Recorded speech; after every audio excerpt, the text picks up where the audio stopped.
আলাইকুম এভরিওয়ান, কেমন আছেন সবাই? সারাদিনে কি করছি সেই ভিডিওগুলো দিতে পারি না, কিন্তু এখন কি করতেছি সেটা বলতেছি।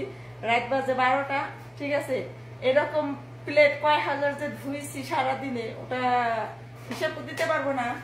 আর এই যে খাউনের মানে ফলের চুষা দেখি বুঝতে পারতেছেন আসলে বাসার মধ্যে আজকে কি হয়েছে। তারপরে এখনো যে কাজ পড়ে রয়েছে জমা করে রাখছে, এগুলা কালকে ফেলাই দিবে। এখানে মনে হয় 20 কেজির ওজন হবে, এখানে মাংস আছে, সব ফেলাই দিতে হবে। মানে পার্টি হয়েছে বাসায়, সপ্তাহে 2 দিন 3 দিন পার্টি। এখন খাওয়া সুন্দর চ্যালেঞ্জের মধ্যে পড়ে গেলাম, ঠিক আছে। আসলে কাজ কাম যাই করি কিছুই ভালো লাগে না, মনে হয় যে সোনার হাঁসটা আমি মেরে ফেলেছি নিজে হাতে। এখন আমার আইডিটা এত পরিমাণ ফিউজ হয়ে গেছে, মনে হয় যেন একটা বাচ্চা জন্ম দেওয়ার পরে যদি সামনে থেকে আল্লাহ তাআলা নিয়ে যায়, এমন যেমন কষ্ট হয় আমার এই আইডিটা নষ্ট হওয়ার পর, আমি এরকম কিছুই ফিল করতেছি। আপনি যদি নিজে ইচ্ছাকৃত ভাবে কিছু না খান, ওরা আপনাকে বলবে না এই জিনিসটা খা। আর যদি কিছু খেয়েও ফেলেন, অন্তত আমার বাসায় বলবেন এটা খাইছিস কে। এর হয়েছে সমস্যা। মনে হয় একটা খাসির মধ্যে 20 কেজি মাংস কম হয় নাই, ঠিক আছে। এতগুলো মাংস রান্না করে গেছে, আমার বললো না তুই এই টুকরা নিয়ে খাস, ঠিক আছে। এখন ফ্রিজে রাইখে দিতেছে, ভাবতেছি কি না এটা রান্না করে খাবো, ঠিক আছে। আমি কেন কষ্ট করবো? তোরা যদি সবসময় মাংস খাইতে পারিস, আমার কি খাইতে মন চায় না? আমারও খাইতে মন চায়। তাই এটা এখন রান্না করুন, মাকাই জোকাই কিভাবে রান্না করি দেখাইতেছি। মাংসটা রান্না করার জন্য আমি প্রথমে মাংসগুলো পিস পিস করে কেটে নিয়েছি, তারপরে দিয়ে দিছি। মাংসগুলো ধুই নিই, সৌদি আরবের মানুষ মাংস ধোয় না, আমারও সেরকম একটা অভ্যাস হয়ে গেছে। তো তারপরে দিলাম পেঁয়াজ আর রসুন, তারপরে মরিচগুলো গোটায় নিতেছি। ভাবতেছি মাংসটা কষাইতে গেলে অনেক সময় লাগবে, এই জন্য মানে মাখায় রান্না করার চেষ্টা করতেছি। তারপরে মরিচগুলো মানে কোনো রকম কেটে কুটে দিয়ে দিছি। তারপর ফ্রিজ থেকে আদা বের করছি, কিন্তু আদা আমি বরফ হয়ে গেছে, কাটতে পারি না। মেয়ে মানুষের মন এরকম মানে শক্ত হয়ে থাকে, কিন্তু পুরুষের ভালোবাসা পেলে আবার ইয়ে হয়ে যায়। পরে গরম পানি দিয়ে এটা গলায় দিলাম, তারপরে দারচিনি দিছি। এখন শুকনো মরিচের ফাঁকে দিতেছি, ভাবতেছি একটু ঝাল ঝালি করবো, অনেকটা ঝাল হয়েছিল তরকারিটা। তারপর হলুদ দিয়ে দিলাম, তারপরে ধনিয়া গুঁড়ো দিয়ে দিলাম, এখানে জিরার গুঁড়ো ছিল, তারপরে লবণ দিলাম, তারপরে তেল দিতেছি। মানে মা খায় মাংস রান্না করলে একটা অন্যরকম একটা স্বাদ।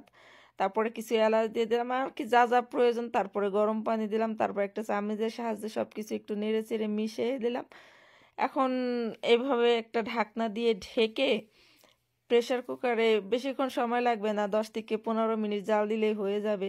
তারপর খুব সুন্দর করে ঢাকনাটা খুব সুন্দর করে লাগাই দিলাম টাইট করে, কারণ সে টাইট করে না লাগালে সমস্যা হতে পারে। তারপর চুলার উপরে নিয়ে এটা একটা মেসের সাহায্যে আগুন ধরিয়ে দিলাম, হইতে থাকে। এদিকে আবার আমার অনেক কাজ পড়ে রয়েছে। 20 থেকে 20 মিনিট হোক, আমি কিছু কাজ সারতেছি। কাজে কাজে জীবন শেষ, এরই নাম বিদেশ। বাড়ির মানুষ মনে করে আছি কত সুখে। রাত বাজে 1টা, এখনো মানে কাজের তালেই রয়েছি। সে বেলা 2টা বাজে থেকে কাজ শুরু করছি। তো কাজ করতেছি তো কাটতেছি, আর মানুষ ভাবে যে আমরা কত মানে বেহায়া পথে নাকি টাকা ইনকাম করি। আরে ভাই, এটা সৌদি আরব, আবু জাহেলের দেশ। এদেশে মানুষ, ঠিক আছে, বেহায়া পথে টাকা ইনকাম করে না, কষ্ট করে পরিশ্রম করে টাকা নেয়, ছেলে হোক মেয়ে হোক, ঠিক আছে। মানুষের ভুল ধারণাটা যে কবে ভাঙবে আল্লাহ পাক জানে। ঘড়ির কাঁটায় রাত 10 মিনিট কম 1টা বাজে। এদিকে কাপগুলো উঠাইতেছি, কারণ এগুলো আবার সকালে করতে হবে। এগুলো গাওয়ার কাপ, দেখেন খুঁটি মুচির মতো। সৌদি আরবরা যেসব থালা বাসনে খাবার খায়, মানে আমাদের দেশে বাচ্চা কাচ্চারা খুঁটি মুচি খেলে, আমার মনে হয় দেখেন এই কাপগুলো আমার অনেক ভালো লাগে দেখতে।